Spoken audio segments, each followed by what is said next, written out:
bonjour à toutes et à tous. Merci d'être avec nous pour cette troisième édition du Forum Eritech. Merci au département de la Haute-Loire de nous accueillir pour la troisième année consécutive, en ayant en mémoire que nous avons lancé cet événement au moment le plus opportun, c'est-à-dire en pleine crise du Covid.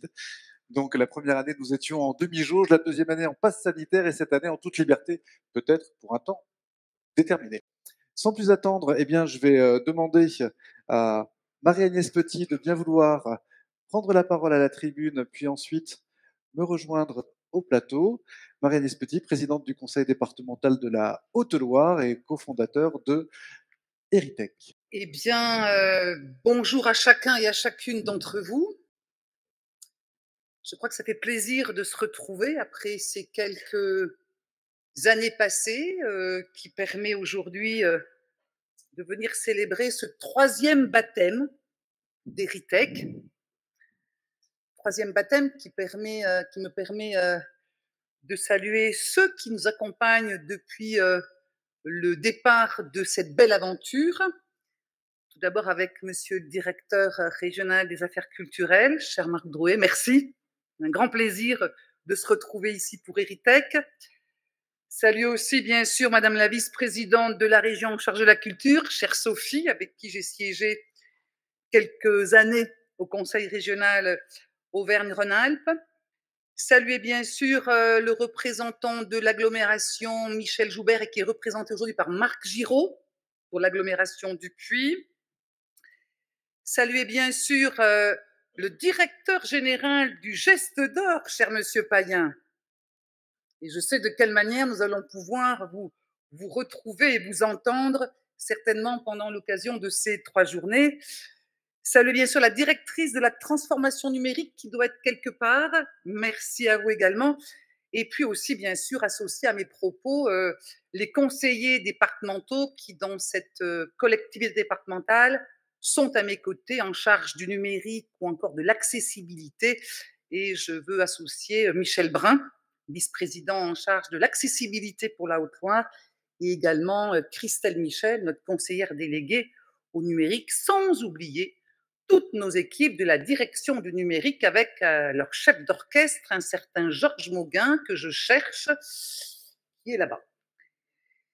Toute une équipe, donc, qui, depuis 3 ans, était ici et qui nous a permis de porter sur les fonds baptismaux cet Eritech, baptême parfaitement orchestré d'ailleurs par un certain commissaire connu, reconnu, chef d'orchestre, avec notamment Sébastien Cotte. Merci Sébastien. Merci madame. D'être fidèle à Eritech et d'être à nos côtés surtout pour, de manière très professionnelle et agréable, d'orchestrer cet Eritech.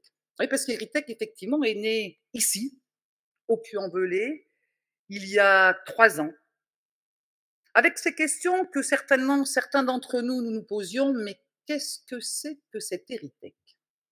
Eritech, c'est justement le numérique au service du patrimoine, ou plutôt des patrimoines. Et en fait, ces patrimoines, ils sont nombreux. Ils sont nombreux, patrimoine bâti, patrimoine naturel, patrimoine industriel, immatériel. Et en fait, qu'est-ce qu'ils nous racontent, ces patrimoines? Qu'est-ce qu'ils nous disent? À nous donc de nous servir de cette histoire, de ces histoires, pour justement valoriser ces patrimoines et du coup rendre attractifs nos territoires. Et en même temps, ce rayonnement culturel que nous pouvons mettre sur le devant de la scène et qui renforce certainement d'ailleurs ce sentiment d'appartenance à nos territoires. Mais quand j'ai dit ça, il reste toutes ces questions que nous avons les uns et les autres. Comment faire? Qui peut mettre en récit? Qui peut scénographier ou comment scénographier? Qui peut sauvegarder ou comment sauvegarder? Comment valoriser? Comment sublimer? Comment communiquer? Autant de questions, et je trouve que ces journées Eritech sont justement là pour nous permettre, avec les expériences de chacun, avec les initiatives, les projets, les réalisations des uns et des autres nous permettent justement collectivement d'apporter des réponses à ces questions. Avec, et on l'a vu dans l'heure que nous venons de passer tous ensemble auprès des différents stands, et je salue la présence de tous ces partenaires qui, en l'espace d'une heure, là, nous ont juste donné l'envie d'aller voir, d'aller visiter comment l'intelligence artificielle et le numérique pouvaient justement être au service de ce patrimoine et donc au service de nos territoires, avec cette petite mise en bouche de la part d'équipe d'Orange pour nous inciter tout à l'heure à aller visiter Notre-Dame, et on ira. Et je crois que ce département de la Haute-Loire se prête bien d'ailleurs à cet exercice de se faire ensemble, de partager, de réseauter. La Haute-Loire, terre de patrimoine, qui œuvre d'ailleurs depuis longtemps à sa préservation et qui, grâce au numérique, apparaît désormais sur la carte du monde, avec quelques initiatives que vous allez découvrir d'ailleurs durant ces 3 jours, et Sébastien en a parlé tout à l'heure, notamment avec la chapelle numérique, qui va juste vous permettre d'embarquer et de vivre une expérience qui vous permettra de découvrir, avec quelques petites affaires par-ci par-là, vous verrez, la vitrine subliminale touristique de la Haute-Loire. Ça vous donnera juste envie d'aller picorer et d'aller voir sur ces territoires justement qu'est-ce qui s'y passe. Ça sera aussi les scénographies que vous pourrez découvrir à la Chaise-Dieu et qui vous raconteront juste cette histoire exceptionnelle de ce Robert de Turlande qui, en 1041, est parti de Brioude à la recherche d'un coin apaisant, lui nourrissant sa réflexion, et il s'est posé à la Chaise-Dieu. Et avec également à la Chaise-Dieu ces tapisseries qui ont 500 ans d'histoire et qui sont juste bluffantes. C'est aussi ce que vous avez devant vous, mais que vous ne voyez pas, pour ne pas troubler votre écoute, cette chapelle en haut de ces quelques 364 marches qui permet aujourd'hui, avec le numérique, et notamment de s'adresser aux personnes en situation de handicap pour qu'elles aussi puissent visiter cette chapelle. C'est juste un petit tour de magie très intéressant. Et donc, pendant ces 3 jours, vous allez découvrir et partager les initiatives que vous avez eues dans vos territoires, la créativité, mais aussi, je dirais, le talent des entreprises que nous venons de visiter les unes et les autres. Et je crois que je pourrais dire que Erytech ne vous permet pas ou ne vous promet pas monts et merveilles, il vous les montre. Bienvenue en Haute-Loire et bons travaux à tous.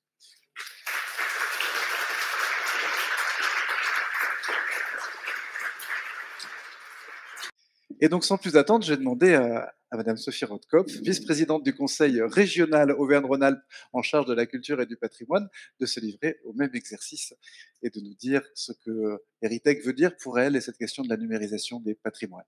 Merci. Merci beaucoup. Bon, je suis un peu plus petite, on va baisser un peu tout ça. Bonjour à toutes et à tous. Ravie d'être avec vous et ravie d'être en Haute-Loire, ma chère Agnès, où tu nous accueilles. Alors, je crois qu'on va faire plein de choses ensemble parce que parler derrière toi, c'est un vrai bonheur, tu as tout dit.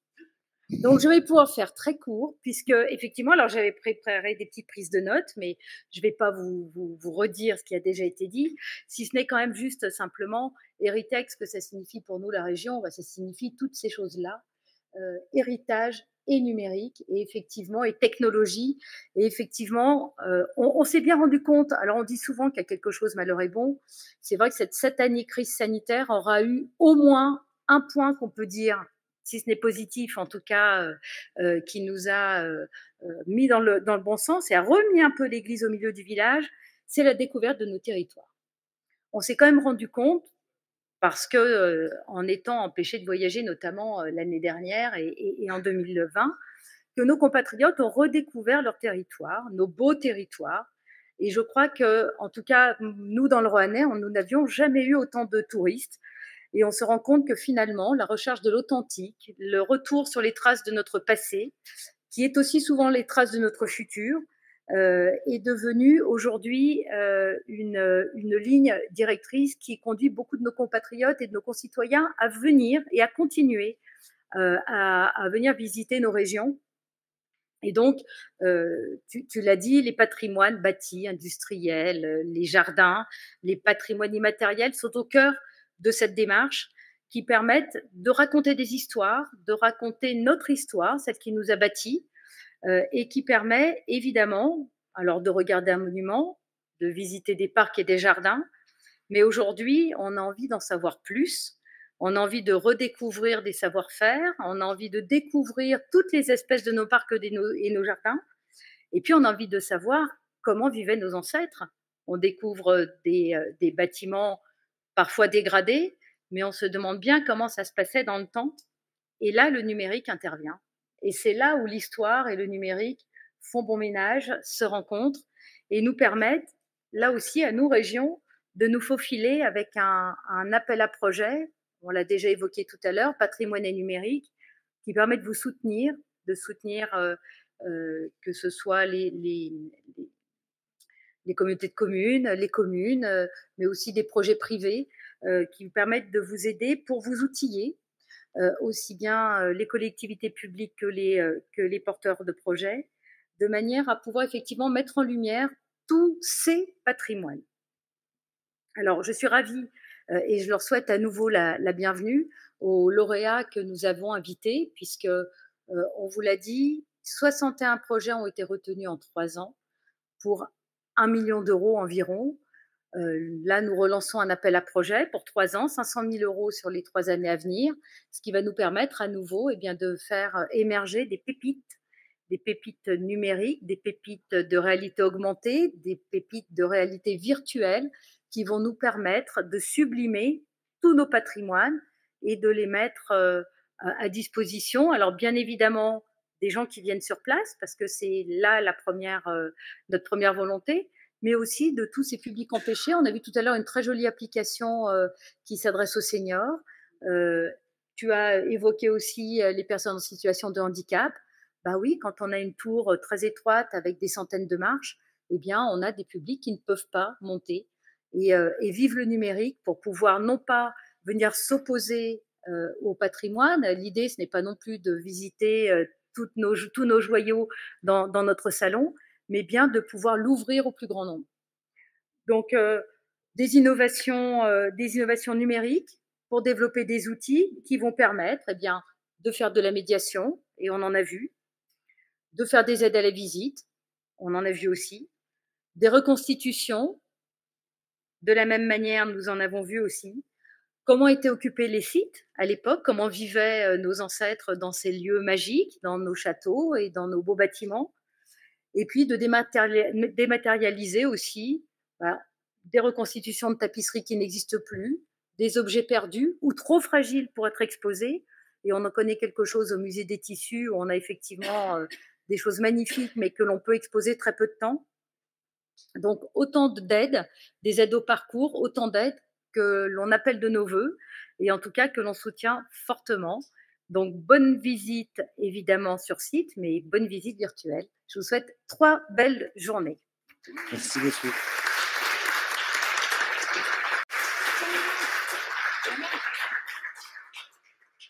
Voilà, merci. Je vais vous demander de nous rejoindre également. Merci beaucoup.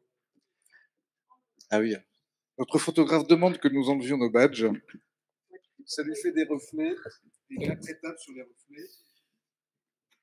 Vous connaissez la mère avec ces tables en bois qu'il fallait pas que, fallait que ça brille. Lui, il faut pas que ça brille. Merci.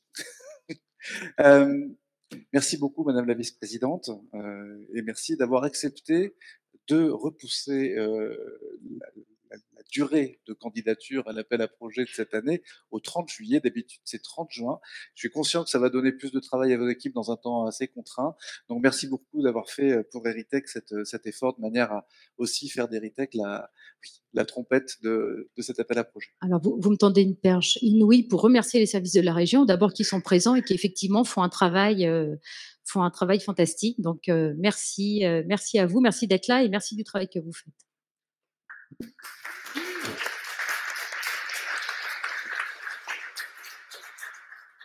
Sans plus attendre, je vais inviter Marc Giraud à se livrer au même exercice. On joue à domicile. Hein. Je vous ai fait une pub terrible pour le Puy des Lumières.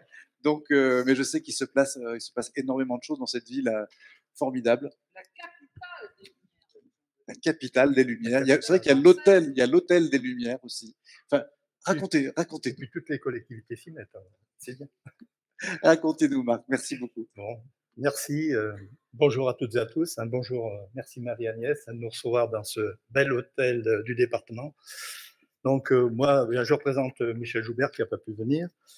Donc, juste pour vous dire, le service patrimoine donc, de la communauté d'agglomération, il fait appel à des outils numériques déjà depuis plusieurs années, notamment pour le fonctionnement de son musée Crozatier et de son SIAP aussi à l'Hôtel-Dieu. Ce sont des excellents outils de présentation, d'interprétation, ludiques et compréhensibles pour tous, et qui permet aussi à du public empêché de pouvoir profiter de ces collections. D'autre part, le site internet donc, du musée Crozatier va évoluer, présentera prochainement une grande partie de ses œuvres, autour de 40 000 dans un premier temps, de façon détaillée avec des recherches par thème, localisation ou autre, donnant des informations précises sur son auteur, son origine, sa date de création. Il faut dire qu'au musée Crozatier, nous avons 170 000 œuvres qui sont dans nos réserves et il n'y en a que 2000 qui sont présentées au public. Donc voilà, ça pourra permettre à des gens de savoir qu'est-ce qu'il y a comme œuvre de leur commune, par exemple, qui sont entreposées dans le musée Crozatier. Le label Pays d'art et d'histoire, aussi de la communauté de l'agglomération, a été renouvelé et étendu sur l'ensemble de son territoire. Dans ce cadre-là, nous organisons de nombreuses animations autour des différents patrimoines. Ce sont des visites guidées, des expositions temporaires, des ateliers et opérations de médiation avec les écoles ou bibliothèques. Certaines collectivités donc de ce territoire ont commencé à monter des projets numériques pour faire découvrir le patrimoine par l'utilisation de casques, de smartphones, voire de bornes interactives. Donc je pense que ces types de projets vont se développer dans d'autres communes. Je sais qu'il y en a qui réfléchissent à installer ce genre de projet sur leur commune. Je pense que ce sont des projets qui vont se développer. On a bien vu dans l'exposition qu'il y a beaucoup d'outils aujourd'hui et il y en aura encore, je pense, dans les années qui viennent de plus en plus. Et bon, voilà, je pense que ce sont vraiment des outils très, très intéressants pour notre territoire. Donc, avec une nouvelle animatrice aussi donc, du Pays d'art et d'histoire qui a été recrutée au début de cette année, nous sommes en train de réfléchir donc, sur la mise en place d'outils de communication et valorisation de ce nouveau territoire et nous pourrons nous appuyer donc, sur les réalisations des communes dont je viens de parler. Celles-ci ne doivent pas venir en concurrence avec les animations déjà mises en place, mais seront complémentaires. C'est vrai que le numérique doit être au service du patrimoine, donc il doit être complémentaire déjà des actions qui sont menées par les guides conférenciers ou autres. Il faut faire découvrir au public des lieux inaccessibles ou des reconstitutions historiques, on en a déjà parlé. Ça, il n'y a que le numérique qui peut le faire. Et il faut reconnaître que nous ne pouvons pas avoir des guides conférenciers en permanence sur chaque lieu visité. Alors, nous ne sommes qu'au début du développement numérique et les perspectives de découverte de notre patrimoine, notamment en milieu rural, donc c'est ce que je viens de dire, sont immenses. Par contre, nous devrons être aussi vigilants sur la qualité des informations et ne pas faire d'interprétation non vérifiée, le public étant très très sensible sur ce sujet. C'est vrai qu'aujourd'hui, c'est très facile de lancer des informations sur le web ou sur des applications et je pense que ce sont des informations qui doivent être vérifiées et validées. Voilà, donc je ne vais pas parler plus longtemps. J'espère que le salon Eritech aura beaucoup de succès et générera de nombreuses réalisations. Nous avons la chance d'avoir un territoire d'une richesse patrimoniale exceptionnelle qui mérite d'être mis en valeur et le numérique peut être une solution. Voilà, merci. Et bon, Merci bonsoir à beaucoup. tous.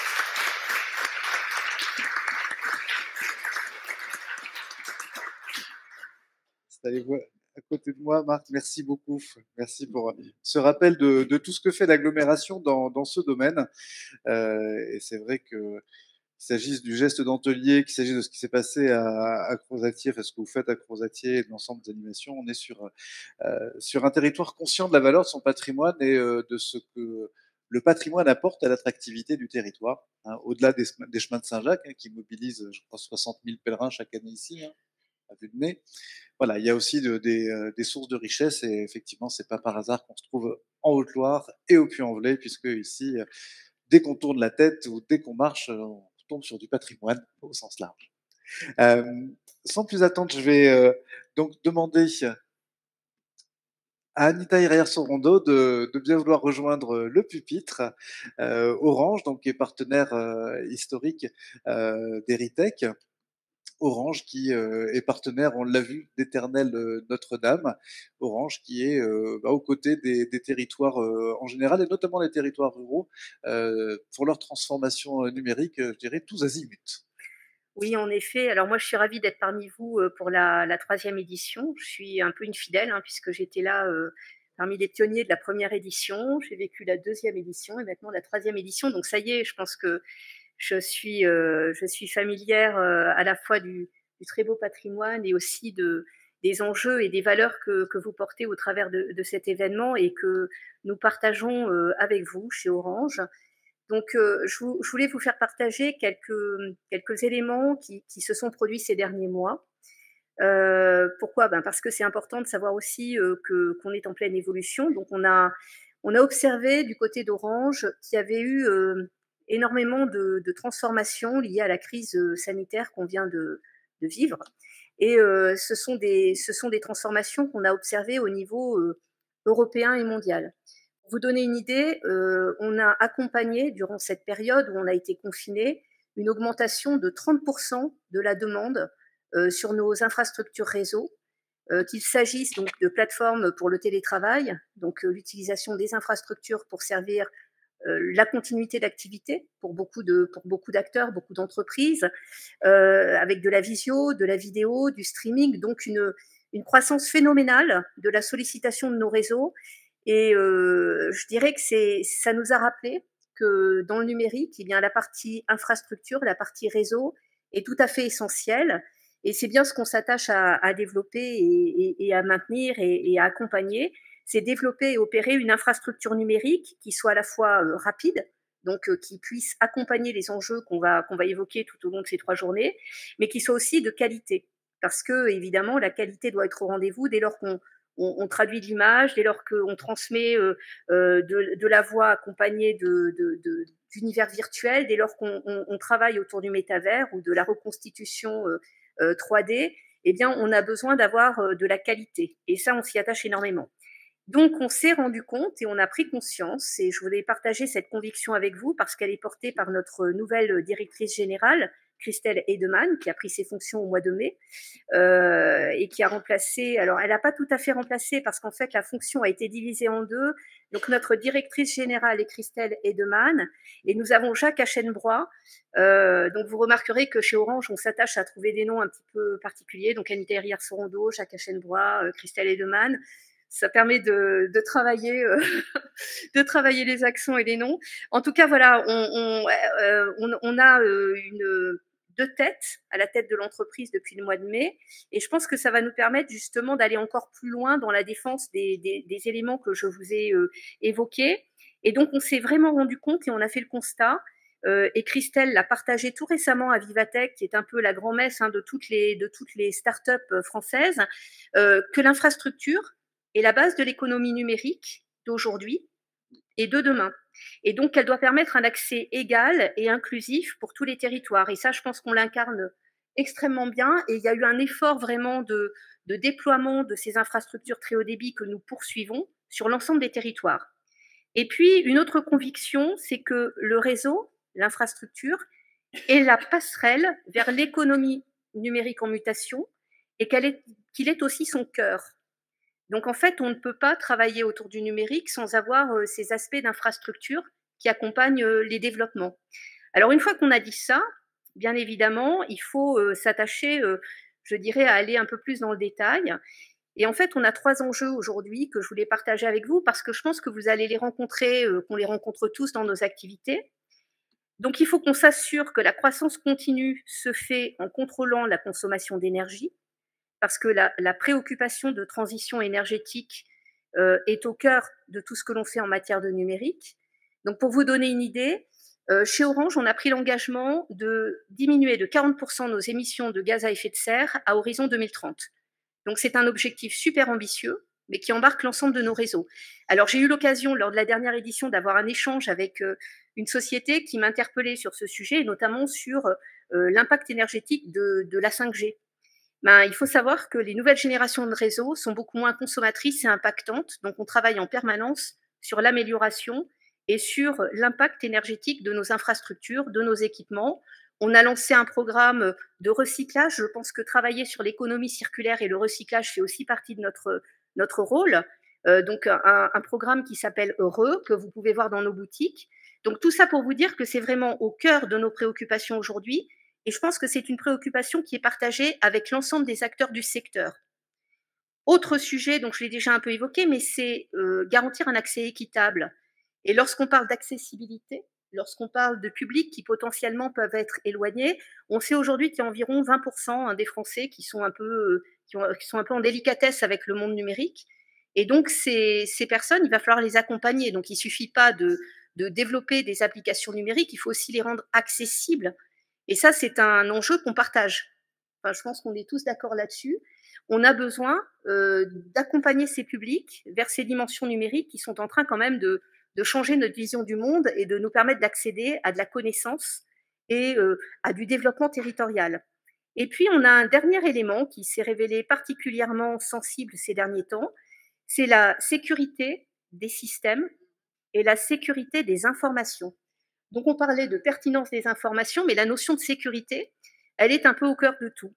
Donc, c'est pour cela que Orange est un partenaire. Vraiment, on se présente comme un partenaire. On a envie de travailler avec l'ensemble des acteurs de la filière. On est là pour mettre en commun un certain nombre de perspectives, de réalisations, pour aider aussi à l'émergence de nouvelles pratiques.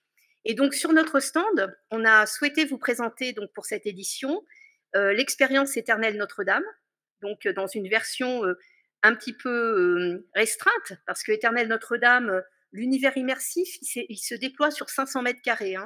Donc l'idée, c'était de pouvoir permettre aux visiteurs d'être vraiment plongés dans Notre-Dame de Paris, dans son histoire, dans l'histoire de Paris.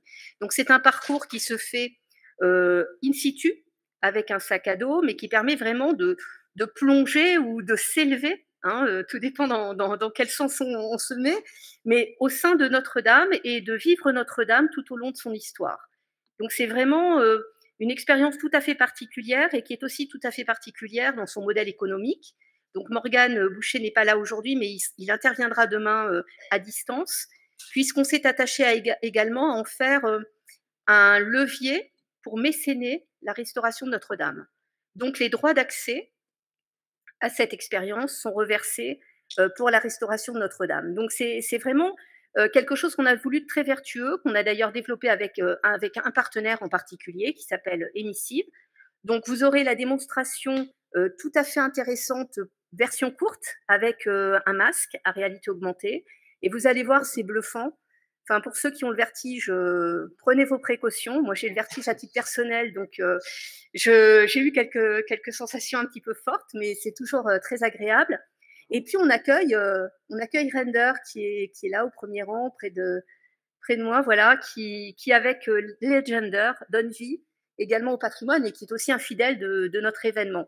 Donc, quelques très très belles démonstrations qui sont là pour vous convaincre qu'on est vraiment à votre disposition pour réfléchir avec vous à la façon de valoriser les territoires, de valoriser les patrimoines, de valoriser l'histoire, et puis également d'attirer, puisque c'est un facteur d'attractivité très fort. Et donc, on s'en est tellement rendu compte, on en est tellement convaincu qu'on a lancé, depuis 2 mois à peu près, une démarche qui s'appelle Territoire d'événements, où on organise des workshops dans les territoires. Donc, j'étais la semaine dernière à Toulon. On était avec des acteurs du Var pour réfléchir en commun à ce que pourrait être la mise en valeur de leur territoire encore plus loin que ce qu'il est aujourd'hui, et peut-être aussi sur des bases un peu différentes de pérennité, de développement durable, de qualitatif. Alors, on y réfléchit évidemment pour tout ce qui est environnement patrimonial, événements, mais aussi parce qu'on a 2 grands événements qui vont se produire en France dans les années qui viennent. On a la Coupe du monde de rugby l'année prochaine et les Jeux olympiques en 2024. Et là, ce sont des millions de personnes qui vont venir en France pour assister à ces événements. Les JO, c'est une fois dans sa vie. Et donc, une fois dans notre vie de Français, collectivement, on peut amener des visiteurs qui viennent pour le sport à élargir leur perspective de visite et à venir découvrir nos patrimoines et à venir aider nos territoires à se développer encore plus. Donc, je pense qu'on a des choses à faire ensemble. Donc, Olivier Dondin, notre délégué régional, n'est pas là aujourd'hui, malheureusement, il a le Covid. C'est très tendance en ce moment, donc il m'a demandé de l'excuser auprès de vous. Mais en tout cas, on espère bien pouvoir, dans la continuité d'Héritech, faire une rencontre autour de territoires d'événements pour regarder ensemble comment on peut monter en puissance sur tous ces sujets. Mais c'est surtout vous avec nous, nous avec vous, enfin, c'est ensemble. Voilà, je vous remercie. Merci Anita, merci beaucoup.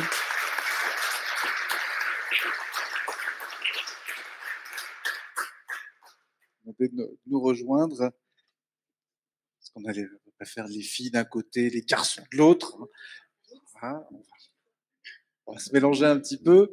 Et je vais demander donc à Pascal Payen-Panzeller, président donc d'Héritech et directeur général délégué du Geste d'Or, de bien vouloir partager avec nous sa vision. Ah, que je suis content de vous voir. Les rendez-vous, les chroniques, les journaux de vie. Alors, qu'est-ce que je constate? Tout à l'heure, je vais présider le jury. J'ai donc lu tous les chantiers. Alors, on n'est pas encore au Geste d'Or, c'est-à-dire au Geste d'Or, on a 2500 candidats. Ici, il y en a quelques dizaines. Mais ce que je constate, c'est ce que je voulais dire pour être court, c'est que finalement, les outils numériques, je ne dis jamais le numérique, chacun dit c'est ça ici. Les outils numériques, c'est un regard du présent. Il se trouve que j'ai la chance d'être historien, théologien et architecte, urbaniste. Mais je suis d'abord historien. Et nous, historiens, c'est un jour, je rentre chez moi et je dis à ma famille, je ne vais plus enseigner. Parce que chaque historien, chaque génération dit quelque chose de différent sur le même sujet. Donc, où est l'histoire? C'est une grande question. L'histoire, c'est un arbitrage, une interprétation. Les outils numériques permettent au présent de s'intéresser à ce qui vient à lui. L'autre jour, j'étais avec Étienne Klein, un colloque sur la chimie du végétal.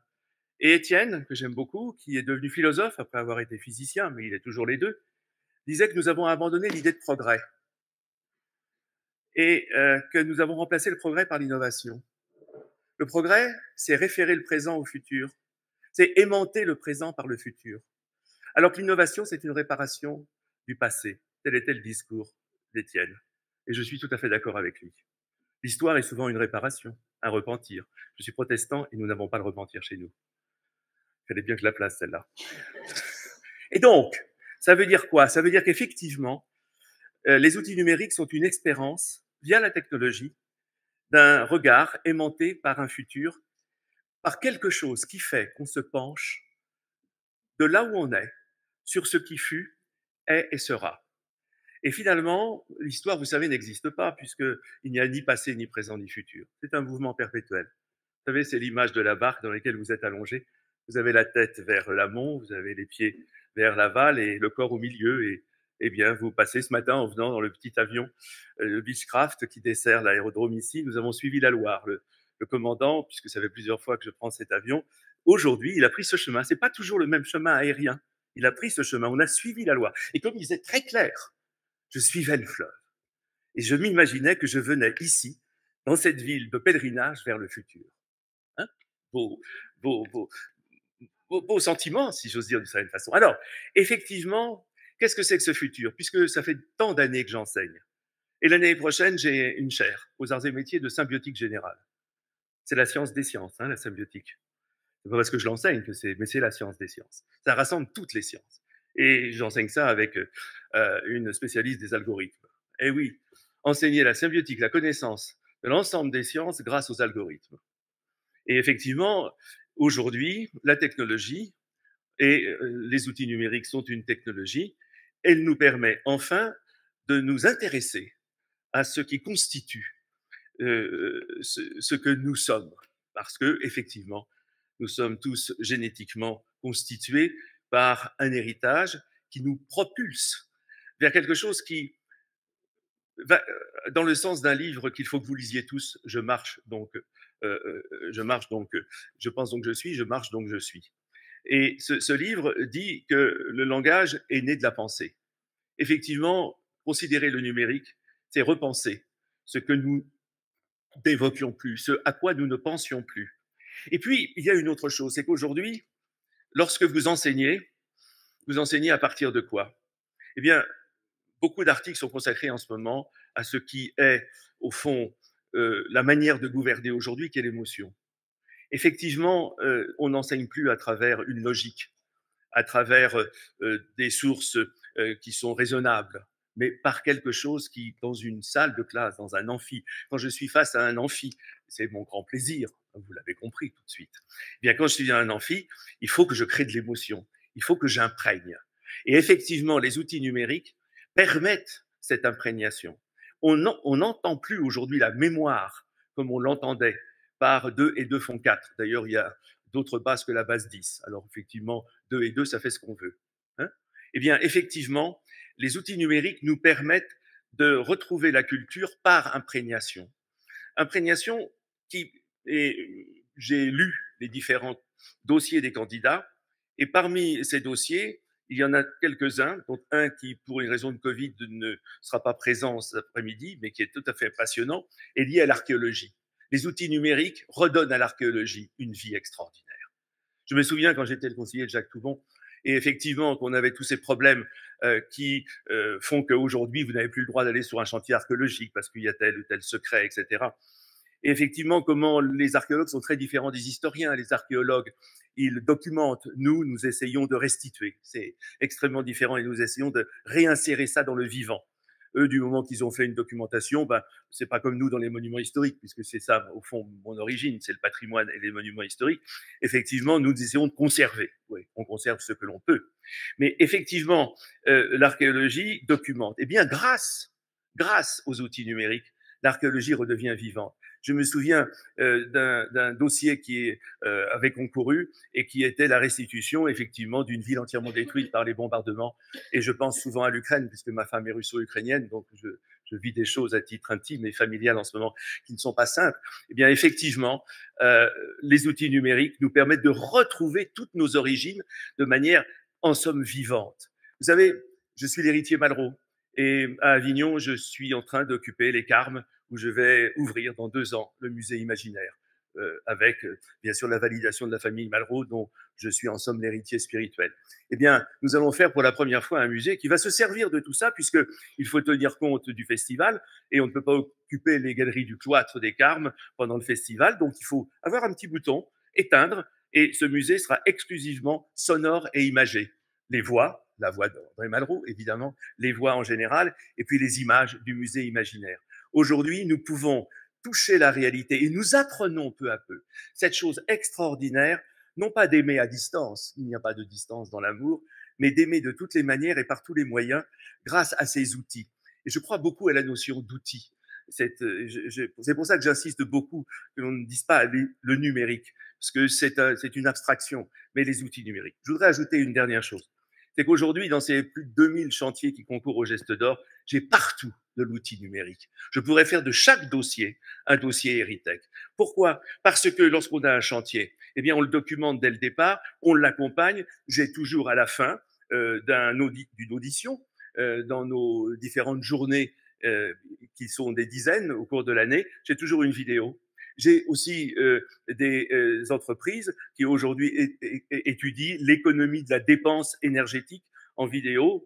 Une entreprise, peu importe, qui ne concourt pas ici, mais qui concourra peut-être, Widmeiser, qui est une start-up remarquable, eh bien, a réussi à économiser 80% de dépenses énergétiques dans la vidéo. La vidéo aujourd'hui, comment pourrait-on résumer dans un petit temps, un temps très dense, tout le temps que l'on a déroulé autour d'un chantier qui dure 5 ans, 10 ans, 15 ans, etc. Ça veut dire qu'il n'y a pas que aujourd'hui au Puy-en-Velay, qui est le centre de démarrage, le point de démarrage de ça, il n'y a pas qu'ici. Ça veut dire qu'à partir d'ici, c'est un petit peu comme cette image du semeur qui sème à tout vent et qui va envoyer dans le vent les graines de blé qui vont pousser comme ces champs que j'ai vus ce matin quand j'ai été voir un chantier qui concourra l'année prochaine et d'ailleurs dont le propriétaire sera là après-demain, qui est l'abbaye de Doux, n'est-ce pas? J'ai vu ce chantier merveilleux à l'instant et comme c'est Étienne Beauvarlet qui est mon ami et qui est l'ami aussi qui sera là, je l'ai invité à venir jeudi matin ici et qui restaure cette maison depuis 10 ans, hein, comme récemment, eh bien nous avons récompensé nous au Geste d'Or la BNF, ça sera certainement notre premier grand prix. C'est un chantier de 15 ans, puis on a des chantiers de 20 ans et puis voilà. Ça veut dire que les outils numériques quelqu'un me demandait ce matin, mais qu'est-ce qu'on fait ici dans cette ville où tu vas? Eh bien, j'ai dit, dans cette ville, on pèlerine, mais on numérise aussi. Ça veut dire qu'il y a aussi tout l'enseignement du numérique, mais on en parlera. Donc, merci de m'avoir écouté. Et vous voyez que d'un sujet qui pouvait paraître un sujet peu roboratif, eh bien, on peut devenir un enthousiaste, on peut devenir un élève de son temps quand ce temps devient. Bravo. Merci Pascal. Je vous invite à rejoindre le plateau à côté de Sophie Rothkopf et de Marc Giraud. Merci beaucoup. Et sans plus attendre, nous sommes en France, donc le mot de la fin revient à l'État. Et en l'occurrence, à un ami de la première heure d'Héritech, Marc Drouet, directeur régional des affaires culturelles d'Auvergne-Rhône-Alpes. Merci beaucoup, monsieur le directeur, d'être avec nous cette année encore. Merci. Bien, alors, Madame la présidente du Conseil départemental, chère Marie-Agnès Petit, Madame la vice-présidente à la culture du Conseil régional, chère Sophie Rothkopf, Monsieur le vice-président de la culture également, quelle chance vous avez d'avoir, pour moi, la plus belle des délégations de la communauté d'agglomération. Et puis, mesdames et messieurs, en vos titres et qualités, quelques mots très rapidement. Alors évidemment, après cette hauteur de vue, je vous prie de bien m'en excuser, mais je crois que je vais faire comme le commandant de bord ce matin. Je crois que je vais vous faire atterrir un petit peu plus terre à terre. Mais merci pour nous avoir donné ce point de vue et pour nous avoir offert cette respiration. Quelques mots pour dire évidemment le plaisir réel que nous avons, ministère de la Culture, Direction régionale des affaires culturelles, de revenir pour la 3e fois, effectivement, au Puy-en-Velay, en Haute-Loire, pour parler de ces sujets dont nous partageons avec vous le caractère prioritaire, pour écouter, pour réfléchir avec beaucoup d'humilité, pour essayer de voir ce qui se passe dans le secteur et puis d'essayer de comprendre et d'accompagner au mieux en tant que partenaire, puisque, comme je le dis à chaque fois, la culture, c'est une compétence partagée. Vous avez, chère Sophie, parlé de territoire, de redécouverte des territoires, et je suis entièrement d'accord. C'est sans doute une des opportunités de cette crise sanitaire qui nous aura apporté beaucoup de difficultés, mais au moins une des éléments positifs que l'on peut retenir, c'est cette redécouverte des territoires, et notamment dans un territoire comme la Haute-Loire, comme Auvergne-Rhône-Alpes, que je parcours depuis 2 ans, que je découvre, dont je ne me lasse pas d'ailleurs de découvrir les richesses, ce qui m'amène à poser une question, à partager une réflexion, puisque ce sera le thème de cette édition. Pourquoi voulez-vous numériser un si formidable patrimoine? Quand on le voit, on n'a surtout pas envie de le regarder à travers un écran, on a envie justement d'aller le découvrir, de le ressentir, de le visiter, et d'une certaine manière, pourquoi vouloir le numériser? Alors pourquoi? Parce que le monde change. Et le monde change très très vite et il faut avoir conscience de ces changements. Et il y a plusieurs générations qui constituent une population. Alors, il y a une génération comme la mienne qui a peu à peu découvert le numérique, mais qui n'a pas oublié ce que c'est que le patrimoine physique. Et puis, il y a cette nouvelle génération dont, étude après étude, on nous dit qu'elle découvre la culture d'abord et avant tout, pour ne pas dire parfois exclusivement, au travers du numérique. Donc, l'enjeu, le défi, c'est d'établir la passerelle, c'est de dire, mais comment est-ce qu'on va faire pour les amener vers nos sujets patrimoine, qui ne les intéressent pas forcément tout de suite et immédiatement, et comment est-ce qu'on va leur permettre de prendre conscience de ces patrimoines et de venir les découvrir, parce que ces patrimoines, on ne les connaît vraiment, on ne les ressent vraiment que lorsque on est physiquement auprès d'eux. Donc ça, c'est tout l'enjeu. Cette dématérialisation, cette numérisation, ces outils numériques, comme c'était dit, ils doivent nous servir à établir ces passerelles. Il y a des maîtres d'ouvrage publics, il y a aussi, et il faut le souligner et le rappeler, beaucoup de maîtres d'ouvrage privés qui font un travail remarquable d'entretien, de mise à disposition, de transmission également de ce patrimoine. C'est tous ensemble qu'on doit travailler, réfléchir, accompagner ces initiatives. Une fois encore, durant ces 3 journées, on va recevoir beaucoup d'idées. L'important également, c'est de faire vivre cela, c'est de le faire connaître, c'est peut-être d'imaginer des moyens de mieux fonctionner tout au long de l'année, que ce ne soit pas simplement, et c'est très très agréable, à l'occasion de ces journées au Puy-en-Velay, que l'on se retrouve avec plaisir, mais peut-être qu'on établisse aussi des liens plus structurés tout au long de l'année pour mieux développer, mieux faire connaître et mieux engager ces projets autour du numérique pour faire comprendre, pour faire connaître ce patrimoine physique. Un dernier mot pour dire que, évidemment, la crise sanitaire, elle n'est pas complètement terminée. D'autres crises, malheureusement, nous accompagnent. Ce sera sans doute notre lot dans les mois, dans les années à venir. L'argent public, je parle pour l'État, mais aussi pour les collectivités territoriales, il sera évidemment plus rare. Une petite parenthèse, il y a encore un peu d'argent public, d'argent de l'État disponible pour le numérique au travers du projet France 2030. Il y a des outils. Alors Nicolas Orsini sera présent, je le cite, pour vous renseigner, pour vous aider, à vous accompagner sur tous ces appels à projets autour de France 2030 qui sont ouverts en ce moment, qui permettent de financer des actions de numérisation, des patrimoines, de dématérialisation, d'innovation d'une manière générale. Alors n'hésitez pas, profitez-en tant que ces projets sont encore disponibles, tant que cet argent est encore disponible. Et je vous souhaite à tous et toutes de fructueuses rencontres et de fructueux travaux. Merci. Merci beaucoup.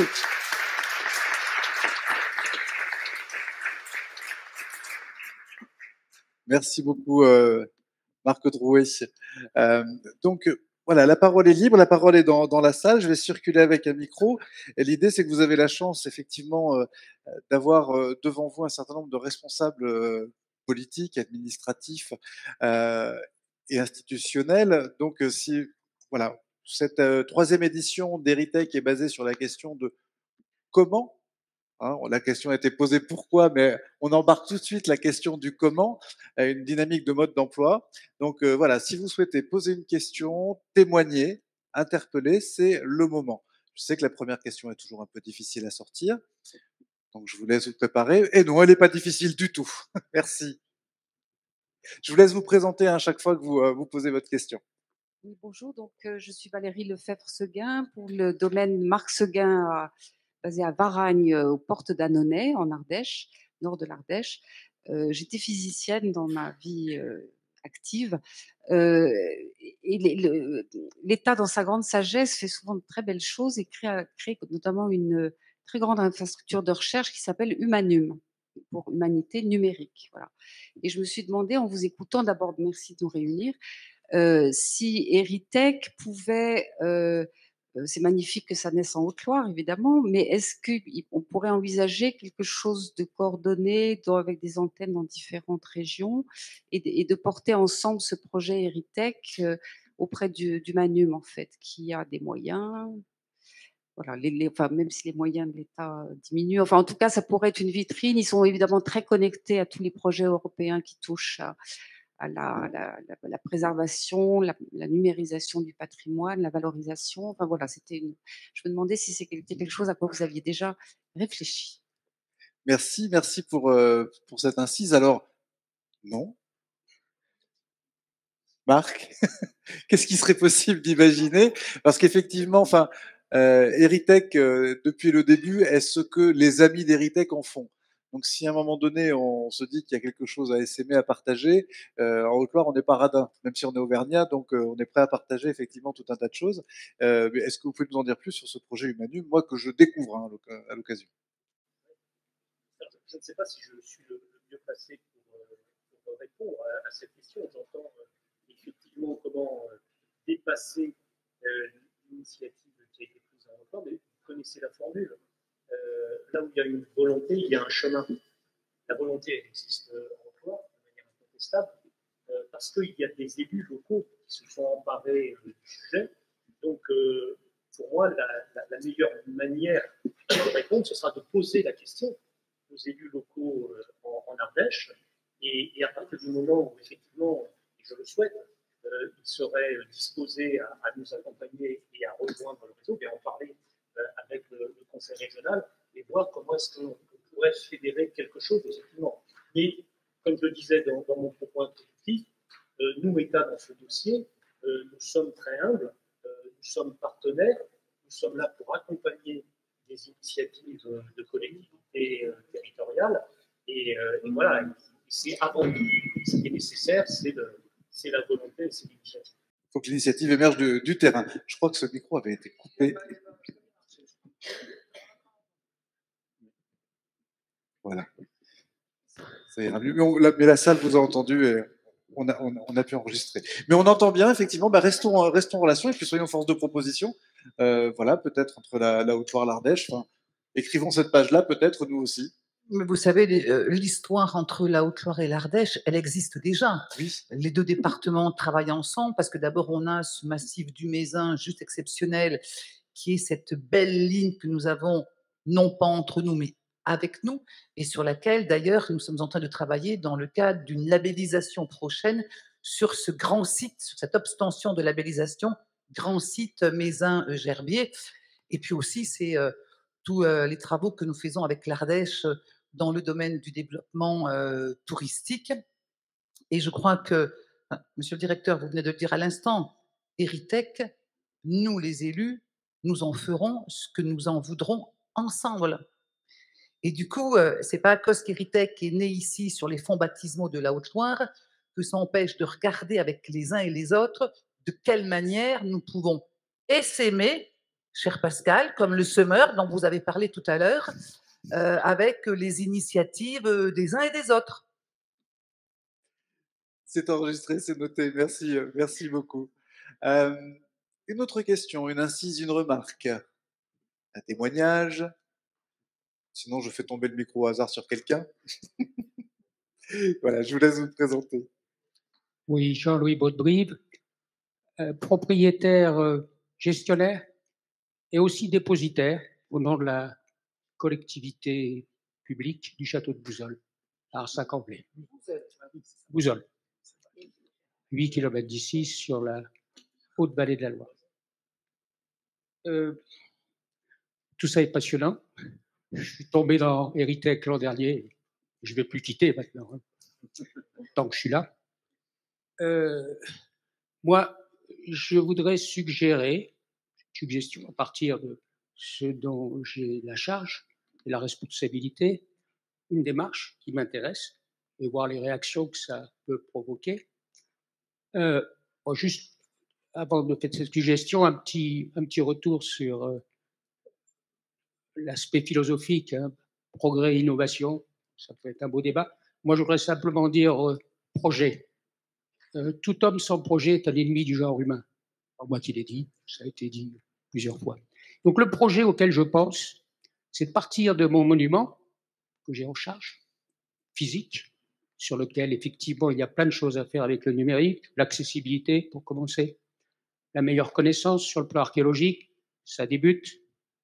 Mais à partir du monument, de son histoire événementielle, passionnante, mais qui n'est qu'un aspect de la question, il y a d'autres choses autour. Il y a un vieux village castral, aujourd'hui en ruine. Derrière, il y a une histoire sociale, sociétale, des gens, une histoire économique et sociale au Moyen-Âge, avec plein de choses à dire, plein de choses à travailler sur le plan multidisciplinaire. Et puis, si on s'éloigne un peu de Bouzols, je vous invite à venir et de faire le parcours avec moi. Je le fais de temps en temps à pied. Je remonte sur le GR3, sur la haute vallée de la Loire, sauvage, on l'appelle comme on veut, sauvage. Et là, on monte et on trouve d'autres monuments comme le mien, que les élus, les gens qui sont ici connaissent bien. Château de Beaufort à Goudet, où il y a un magnifique projet en cours, avec du numérique, avec des choses extraordinaires, avec quelqu'un qui est devenu un ami, qui est comme moi, propriétaire aussi, dépositaire, gestionnaire. Puis on va un peu plus haut et on trouve la première forteresse de la Loire, qui s'appelle Arlon. Voilà, j'arrête. Je pense qu'il y a un travail dans la dynamique, dans le territoire à faire. C'est une suggestion, c'est une espèce de bouteille que je lance dans la Loire. Merci. Merci beaucoup. Sachant qu'effectivement, la Loire ayant un courant assez fort, on sait où elle va arriver. Donc, c'est toute la question de la mise en réseau des patrimoines. Qui souhaite réagir sur cette question-là? Juste une petite réaction avant que je m'en aille, excusez-moi, parce que j'ai une autre réunion qui m'attend. Moi, ça me fait penser du coup à une autre question, Jean-Louis. Et j'y ai pensé tout à l'heure d'ailleurs en faisant la visite de tous ces partenaires qui sont, et acteurs et entreprises qui sont dans la cour. Et je me dis, mais s'il y a quelques années, nous n'avions aucun outil, aucun support, aujourd'hui, l'offre, elle est bien là. Elle est même très riche. Oui, mais alors du coup, comment faire connaître cette offre? Et moi, usager, qui va pouvoir me renseigner, me communiquer? Quelles sont ces offres? Et laquelle choisir? Parce que je suis intéressée, moi, avec mon château de Bouzolles ou de Goudet ou d'Arlande, par telle ou telle thématique qui doit mettre en avant et partager, sublimer, sauvegarder, transmettre. Comment je vais chercher ça? Et du coup, votre question, Jean-Louis, voilà, elle m'amène cette question-là, avec certainement ce besoin que nous aurons demain, mais demain matin, de réseauter tous ensemble pour partager et pour permettre à l'usager, au client final, que ce soit une collectivité, que ce soit un privé, de trouver l'offre qui lui correspond le plus. Et ça, je pense, c'est cette nouvelle question qui arrive tous les jours parce qu'on le voit bien, nous avons une richesse d'offres, de supports, d'outils. Attention que ça ne fasse pas trop tourner la tête et que ça ne perde pas nos clients finaux à la sortie. Merci Marie-Agnès. Qui souhaite réagir à nouveau? Moi, je voulais simplement dire, mais je suis d'accord, hein, Marie-Agnès, vous avez parfaitement raison. On pourrait presque dire qu'on est on n'est pas dans la querelle de l'enseignement public et de l'enseignement privé, mais il est clair qu'aujourd'hui, on voit bien que les outils numériques, c'est pas seulement une intervention entre adultes, c'est toute une éducation. Et c'est bien. Où en est-on, Marie-Agnès? Marie-Agnès, au lieu de bavarder comme ça sur les côtés. Oui, mais je reste prof quand même. Donc, pardon, excusez-moi. Quel est aujourd'hui l'état présent de la formation aux outils numériques en lycée et autres ici dans la ville? On en est où? C'est pas encore là? Formation sur le numérique. Oui. Dans les lycées, il y a bien longtemps les outils. Mais il devait y avoir un lycée spécifique, non? Nous n'avons pas encore un lycée du numérique. Nous allons nous tourner vers la région pour cela.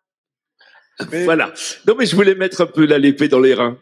Bon, il y a un IUT ici qui est spécialisé dans. Alors, il y a bien un IUT. Dans la 3D et effectivement dans un certain nombre de disciplines. Tout à fait. Oui, mais je parlais des lycées. L'IUT, en relation notamment avec l'université de Clermont-Ferrand, est déjà actif dans ces domaines. Oui, tout à fait. Avec même des startups créées là-bas, quelque part, dans la brasserie du digital. Très bien.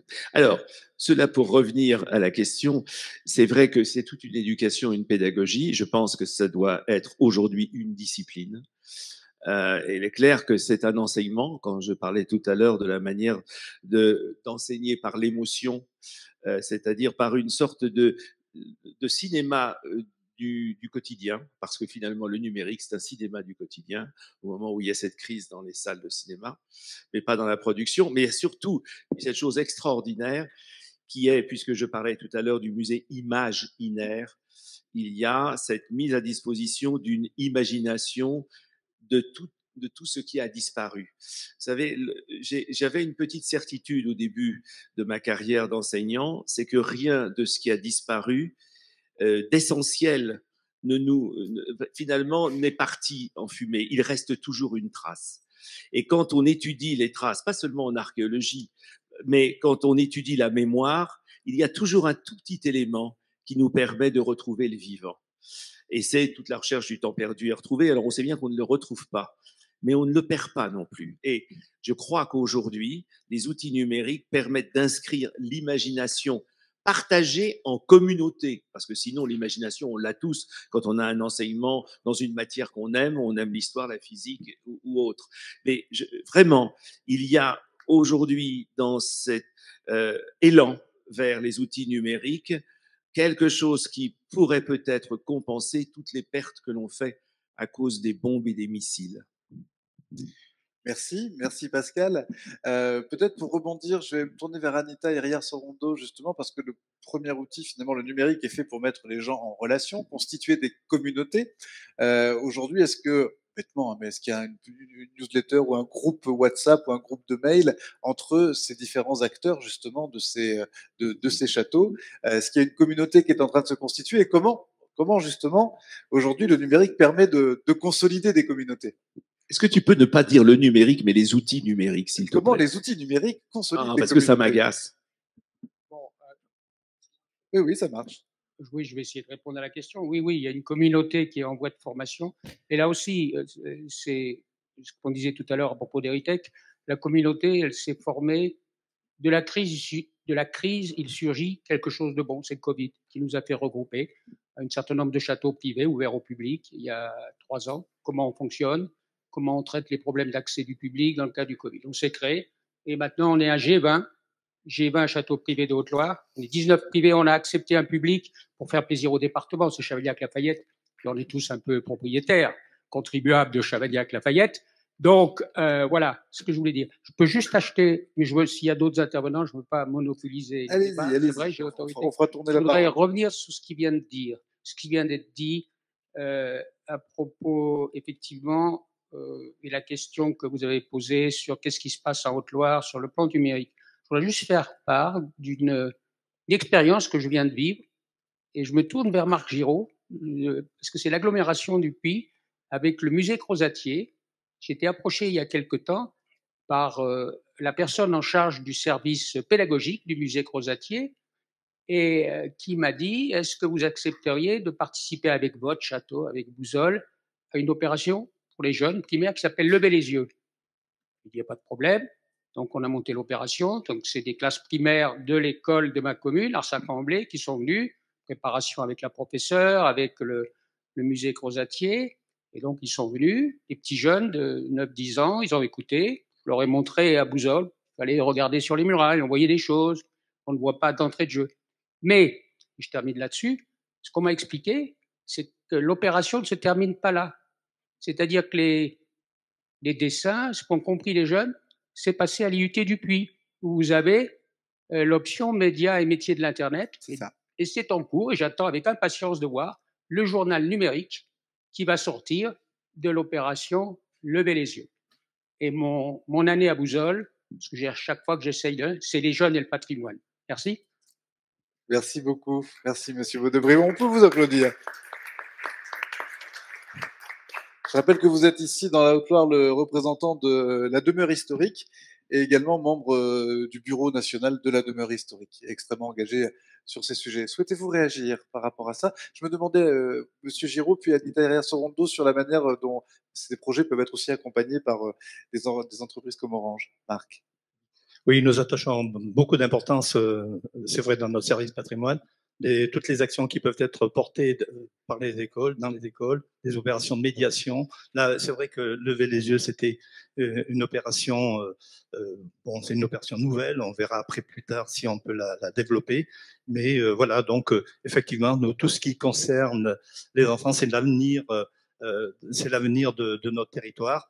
Là, actuellement, d'ailleurs, bon, ça je ne sais pas s'il y aura des outils numériques, mais il y aura au moins des actions de médiation qui vont être réalisées auprès des écoles, où on aura une animatrice qui va donc sensibiliser les enfants sur le patrimoine. Et donc, il y aura une partie théorique une demi-heure, 1 heure, et après, il y aura une partie où ils iront sur le terrain voir comment est le patrimoine dans leur entourage. Voilà. Merci, Marc Géraud. Anita Herson-Rondeau, donc qu'est-ce que vous inspire cette... Je vous redonne le micro tout de suite, il n'y a pas de souci. Alors moi, je suis très admirative parce qu'on s'était croisés lors de la dernière édition d'Héritech, je crois, monsieur. Et à l'époque, vous étiez pas encore engagé à un tel point dans les... Vous posiez des questions et je trouve que vous avez avancé de façon extrêmement rapide et j'ai envie de dire que c'est tout à fait exemplaire de ce qui se passe quand on commence à regarder les outils numériques, c'est qu'en fait, il y a une accélération. On est actuellement dans une période très incertaine, ça je pense que tout le monde va être d'accord, hein, il y a des incertitudes de toute nature. On a quand même un événement qui s'est produit au cœur de l'Europe qui est cette guerre-là, qui est arrivée brutalement. On pensait qu'on allait y échapper tout le temps, hein. Moi, j'ai jamais connu la guerre. Mes grands-parents l'ont connue, mes parents l'ont connue, mais moi, je pensais que j'allais jamais connaître ça. On a connu des choses, mais à un tel niveau. Bon, donc ça fait partie de l'incertitude qu'on est en train de vivre. Et ça donne d'autant plus de valeur à des initiatives comme celle dont vous nous avez parlé. Et moi, ce que je trouve remarquable, c'est que vous ayez constitué ce réseau. Et je pense qu'à partir du moment où on a constitué un réseau, on a un morceau de la solution. Parce que, comme on le disait, il y a une foultitude d'outils qui existent aujourd'hui. Et ce qu'il faut regarder maintenant, et ça ne peut se faire qu'ensemble, c'est comment engager finalement plus avant le travail que vous avez déjà commencé. Et j'irais aussi aller au-delà de l'expérience qui est proposée ce sont des collégiens. Donc aux collégiens, au primaire. Ah voilà, le primaire. Pourquoi le limiter à des élèves du département? On peut imaginer d'aller beaucoup plus loin. On s'est croisés tout à l'heure, hein, c'est aussi la force d'Héritech, c'est de pouvoir faire de belles rencontres et puis travailler justement ensemble, réfléchir ensemble. Mais on a la possibilité d'accompagner de l'expérience au-delà des limites territoriales, d'aller bien plus loin et de faire connaître votre château et vos initiatives au-delà des élèves de primaire et peut-être partager aussi dans le cadre de travaux pédagogiques avec d'autres classes, parce que c'est super important de faire reconnaître, de faire identifier, de faire découvrir, de créer dès l'enfance cette passion que vous évoquez. Et ça, aujourd'hui, vous le disiez, monsieur, ça se passe beaucoup via les outils numériques. Je vais reprendre cette formule, même si pour moi, il faut un peu. Il y a tout un tas de choses dans ce que j'appellerais globalement le numérique, dont les outils numériques. Moi, j'ai envie de dire, mais là, je parle sous le contrôle de spécialistes. Moi, je ne le suis pas, mais qu'on est en train de créer les artefacts de notre temps. On parle beaucoup d'artefacts dans les grottes ornées, etc. Moi, je me dis ce qu'on est en train de faire. On est en train de faire la même chose. Et c'est beau. Et ça veut dire qu'on est homo sapiens, qu'on est capable d'avoir cette créativité, qu'on est toujours dans cette même idée de découverte, de partage, de réseau, de laisser une trace pour ceux qui vont nous succéder, qu'ils aillent un petit peu plus loin, encore plus loin. Alors peut-être qu'un jour, personne pourra lire ce qu'on est en train de créer, mais il faut peut-être qu'on leur laisse des modes d'emploi. Et puis il y aura peut-être des archéologues du numérique qui vont se dire, oh là là, mais qui c'est qui a fait ces travaux-là? Comment ça se fait qu'on ait retrouvé plein d'applications au détour des années 2023, 2024, 2025? Mais qu'est-ce qu'ils étaient tous en train de faire, hein? Mais en tout cas, ça nous apprend des choses sur ces drôles de peuplades qui étaient en train de partager. Puis on a l'impression que ça s'est fait un peu partout dans le globe, en même temps, sur le globe. Alors, est-ce qu'ils se sont déplacés? Est-ce que c'était toujours les mêmes? Est-ce qu'il y a des enfants qui ont fait des artefacts? Ah oui, tiens, il y a des mains d'enfants ou il y a des regards d'enfants. Ah ben, les enfants y participaient. Et donc, moi, j'ai envie de dire, je me sens reliée à tout ça. Je trouve que c'est émouvant de savoir qu'on est en train de poursuivre une histoire, hein. Vous parliez du temps perdu, mais moi, je trouve que c'est émouvant de savoir qu'on s'inscrit dans cet héritage-là et qu'on est en train de créer des choses vraiment inattendues. Et j'ai envie qu'on le fasse tous ensemble. Voilà, donc je dirais que vous avez commencé à vous établir en réseau, le G20. C'est très beau comme initiative et on a très envie de partager avec d'autres et de voir comment on peut faire monter en puissance votre mise en visibilité. Bonjour. Jacqueline Pagan de la Garandrie. Donc, en fait, on va quitter la Loire et on va aller sur les gorges de l'Allier. Et je voudrais essentiellement m'adresser à la directrice d'Orange. Nous avons des grosses difficultés de connexion et de couverture sur les gorges de l'Allier. Et donc, tous ces beaux projets sont effectivement très intéressants. On en fait partie avec les châteaux, les 20 châteaux privés. Mais nous avons encore des problèmes dus au magnifique site des gorges de l'Allier par la couverture numérique de l'ensemble de ces gorges, ainsi que, vous le savez, sur le trajet du Cévenol. Et c'est un petit peu dommage. Enfin, là, je suis très terre à terre. Hein, on part sur des grands délires, enfin, qui sont passionnants. Et il faut délirer avec nos vieilles maisons, parce qu'autrement, si on était trop terre à terre, on ne ferait rien, on les laisserait en ruine.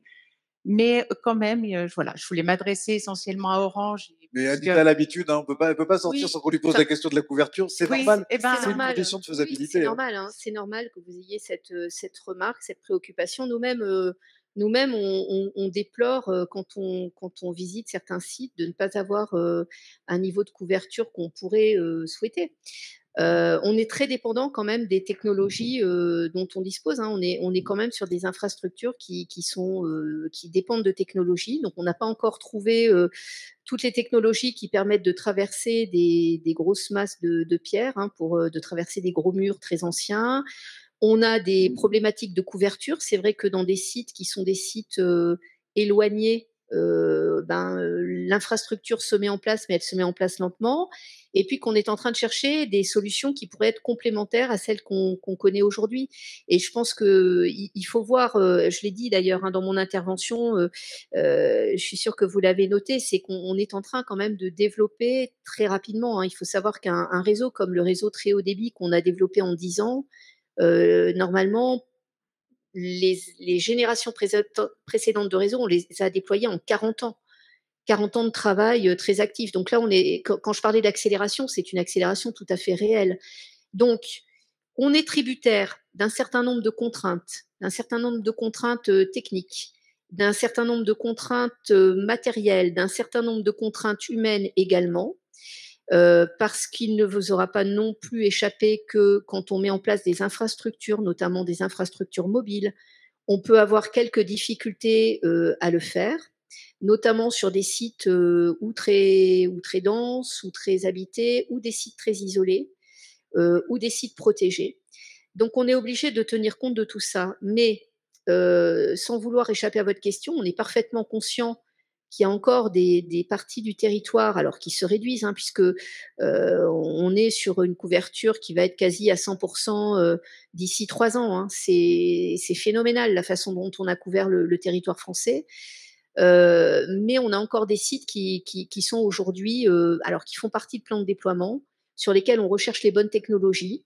Donc ne soyez pas trop impatiente, pardonnez-nous. Mais on a ça en tête et on est en train de chercher les bonnes solutions techniques et on les déploie dès qu'on les a. Voilà, donc gardez espoir. mais en tout cas, on a très envie de pouvoir couvrir ces espaces-là parce qu'on sait que ça répond à une demande et que on a besoin d'accompagner les utilisateurs, notamment d'applications ou notamment de services mobiles. Puis on a aussi des besoins en matière de sécurité. Hein. Faut pas oublier que très souvent le mobile peut alerter. Donc là aussi, on est en train de passer à de nouvelles générations de systèmes d'alerte. Et donc notamment pour tout ce qui concerne les crues, les événements naturels, etc. Donc voilà, donc ne perdez pas espoir. On travaille, mais ça prend un peu de temps. Pardon. Oui, mais l'attente est d'autant plus insupportable qu'on a passé aujourd'hui le cap où on a plus d'abonnés à la fibre en France que d'abonnés à la DSL. Oui. Donc pour ceux qui l'ont pas, ça devient de plus en plus insupportable de ne pas l'avoir. Et on est dans cette période-là, sachant qu'en 2025, la France sera probablement le pays le mieux connecté d'Europe. Exactement. On a une remarque ici, une question, et puis une là-bas. On finira avec vous. Hein. C'est à vous. Merci de votre intervention. Moi, vous m'avez fait beaucoup rêver en imaginant des générations futures qui regarderont des applis, etc. Et voilà, et qu'est-ce qu'ils faisaient ces générations-là, enfin, plusieurs, beaucoup de générations. comme nous-mêmes nous interrogeons sur comment est-ce qu'ils ont pu faire des choses tellement extraordinaires dans la grotte Chauvet ou dans la grotte Cosquer, ou voilà. La question, c'est un des très grands soucis, comme vous l'ignorez pas, de la BNF, qui a en charge la mission de tout conserver en archivage, tout ce qui est publié, il y a le dépôt légal pour le papier, mais même tout ce qui est sur internet et tout, ça fait partie des missions de la BNF et d'autres très grandes bibliothèques internationales. La question, c'est qu'au rythme où va la production d'informations numériques, personne n'a l'idée de comment est-ce qu'on fera pour stocker tout ça. Donc il y a un moment où on va arriver, on nous demande d'être sobre sur la consommation d'énergie, mais il y a probablement pas très lointain où on va nous demander un peu une forme aussi de sobriété sur la production de données numériques en fait. Mais ça n'empêche pas de rêver. Et puis quand il y a un problème, justement, ça aiguise l'appétit de progrès et d'innovation. Je ne sais pas si Étienne Klein, enfin voilà, j'en reparlerai avec lui. Mais merci. Merci. C'était pas tout à fait une question, c'est plus une alerte, une remarque. Effectivement, oui, on aura ce souci-là. Juste, c'est par rapport à ce qui vient d'être dit. C'est en réponse à ça. Alors, juste après, je reviens vers vous. Hop, je vous laisse vous présenter. Merci. Jérémy du studio MadCat. Effectivement, il y a des grands enjeux sur le numérique et vous avez parlé de sobriété. Je pense que ces enjeux-là ne sont pas les seuls. Sur la question de souveraineté également, d'éco-conception des produits qu'on fait, d'organisation des archives, notamment pour tout ce qui est question de patrimoine. Il y a tout un tas d'optimisations à faire. Par exemple, à titre d'information, 50% des archives sont des doublons. Donc ça représente des masses assez énormes. Donc effectivement, voilà. Est-ce qu'il y a sur votre vision du numérique sur la région et au-delà, est-ce que la notion de sobriété numérique et de tous les enjeux qui vont avec, donc souveraineté et conception, est-ce que ces enjeux sont discutés et quelle place ça prend dans l'évolution du numérique et dans toute la numérisation de notre société? Question plutôt adressée à Sophie Rotkopf, qui est à la croisée des chemins, parce que sur la culture et le patrimoine, mais évidemment, la conservation et la préservation induisent la création d'archives. Mais voilà, vous n'êtes pas obligé d'avoir une réponse pleine et entière et définitive. Non, on n'est pas vraiment dans la compétence de la région. En tout cas, moi, à titre personnel, et bien évidemment nos services, on a cette conscience-là. Et ce sont effectivement des enjeux qui s'adressent à la fois à toutes les collectivités, quelles qu'elles soient, évidemment à tous les gens qui travaillent aujourd'hui dans le numérique et les outils numériques en particulier. Donc oui, après nous avons effectivement le campus du numérique et sur lequel on s'appuie pour toutes ces thématiques. Donc j'espère que tous ensemble, effectivement, je rebondis notamment sur ces histoires de doublons.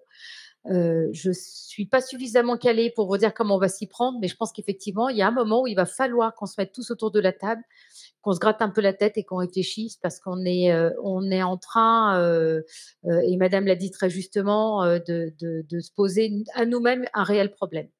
Et aujourd'hui, j'ai pas vraiment de réponse à vous donner, encore malheureusement. Merci. Une dernière question ici, et après je vous présenterai la suite de la journée. Alors bonjour à toutes et à tous. Donc Raphaël Bonnet, Lugic Park Les Estables, c'est une luge 4 saisons qui se situe au sud de la Haute-Loire. Quand on parlait de réseau mobile ou même d'internet, Les Estables c'est un pôle touristique fort et majeur du département. Hein. Voilà, je pense que ceux qui sont de Haute-Loire peuvent en attester. Et on a un gros problème en termes de réseau, que ce soit réseau mobile et surtout internet. Et une entreprise comme la nôtre, il faut savoir que dès le départ, on a fait des choix forts de tout dématérialiser parce que on veut être dans l'air du temps et on estime qu'on veut collaborer aussi avec d'autres partenaires sur le département. D'avoir une billetterie dématérialisée, ça permet de vendre le puits, de vendre la Chaise-Dieu, de vendre les gorges de l'Allier. Notre billetterie ne le permet, mais le réseau ne le permet pas. Donc c'est frustrant. Il faut savoir qu'on est dépendant de ça. Si un jour, pour X raison, le réseau 4G tombe et Internet aussi, on ne peut plus travailler. Donc je pense qu'il y a une vraie question de fond, même si je sais qu'il y a des efforts qui sont faits, mais d'identifier pas forcément les zones reculées avec peut-être une population qui nécessite pas, qui mérite pas, on va dire, des développements forts en termes de fibres, mais identifier des pôles touristiques forts. Les Estables, effectivement, c'est 350 habitants à l'année, mais c'est 3000 connexions possibles simultanées sur des jours d'été quand la fréquentation est au beau fixe. Voilà, donc pour nous, vraiment, on a envie de développer le numérique. Si on est là pour ça aujourd'hui, c'est vraiment pour aller dans ce sens-là.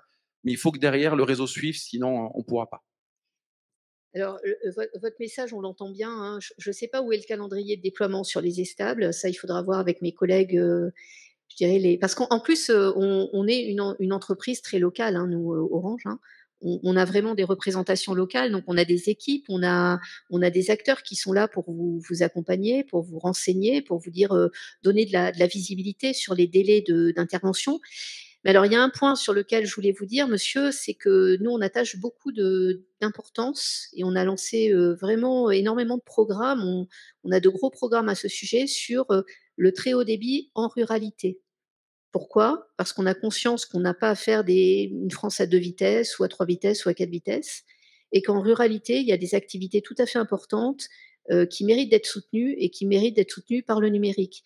Et je dirais que cette prise de conscience, elle a été encore accélérée et renforcée avec, les confinements et la crise Covid qui a amené beaucoup d'urbains à souhaiter se localiser plutôt dans des territoires ruraux et à pouvoir y développer des activités et à y vivre, ne serait-ce que par le télétravail.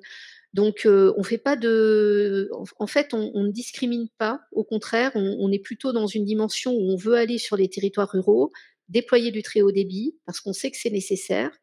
Mais par contre, en termes de calendrier sur les estables à proprement parler et sur la localisation où vous vous trouvez, parce que même dans certaines zones, on peut, selon les localisations, avoir des accès ou pas d'accès, parce qu'il y a des effets de saturation aussi dans notre activité.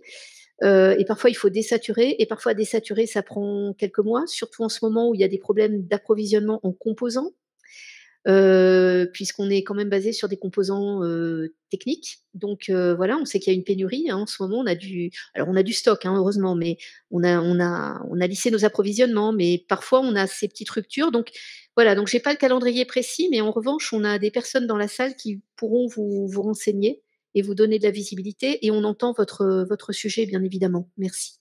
Merci beaucoup. Donc rendez-vous sur le stand d'Orange sur ces aspects-là. Également le stand du département de la Haute-Loire avec EasyAct, un Wi-Fi 43, également une infrastructure accompagnée par le département. Donc tout à l'heure, tout de suite, c'est l'ouverture du village partenaire. On a pris le parti cette année de laisser du temps au temps. C'est-à-dire que beaucoup d'acteurs du patrimoine ont une idée de ce que c'est qu'une expérience sur réalité virtuelle, mais n'ont jamais enfilé un casque.